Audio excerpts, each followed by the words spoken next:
দেশজুড়ে সহিংসতা ও নাশকতার আশঙ্কার প্রেক্ষাপটে দেশের সব বিমানবন্দরে বিশেষ সতর্কতা জারি করেছে বাংলাদেশ বেসামরিক বিমান চলাচল কর্তৃপক্ষ বেবিচক। মঙ্গলবার বেবিচকের সদর দপ্তর থেকে জারি করা চিঠিতে দেশের সব আন্তর্জাতিক ও অভ্যন্তরীণ বিমানবন্দরে বাড়তি নিরাপত্তা ব্যবস্থা গ্রহণের নির্দেশ দেওয়া হয়।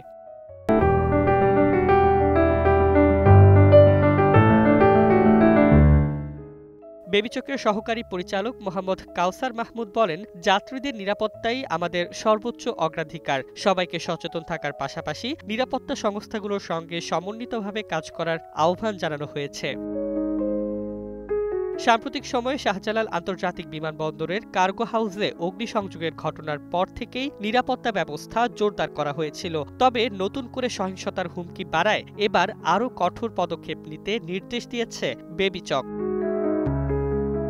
চিঠিতে বলা হয়েছে, প্রতিটি বিমানবন্দরে সিসিটিভি ক্যামেরার মাধ্যমে সার্বক্ষণিক নজরদারি নিশ্চিত করতে হবে। টহল ও মনিটরিং কার্যক্রম বাড়ানো, যেকোনো অনাকাঙ্ক্ষিত পরিস্থিতিতে দ্রুত প্রতিক্রিয়া জানানোর প্রস্তুতি রাখাও বাধ্যতামূলক করা হয়েছে।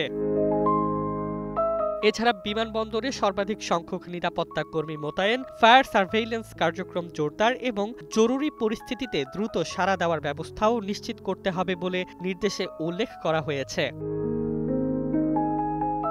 সূত্র জানায়, বেবিচকের এ নির্দেশের পর বিমানবন্দর নিরাপত্তা ইউনিট, আইনশৃঙ্খলা রক্ষাকারী বাহিনী ও সংশ্লিষ্ট সংস্থাগুলোর মধ্যে সমন্বয় বৈঠক শুরু হয়েছে। বিমানবন্দর কর্তৃপক্ষের কর্মকর্তারা জানান, এই বাড়তি নিরাপত্তা ব্যবস্থা যাত্রী ও বিমানের নির্বিঘ্ন চলাচল নিশ্চিত করতে নেওয়া হয়েছে। প্রয়োজনে বিশেষ স্ক্যানিং ও প্রবেশ নিয়ন্ত্রণ ব্যবস্থাও চালু করা হবে।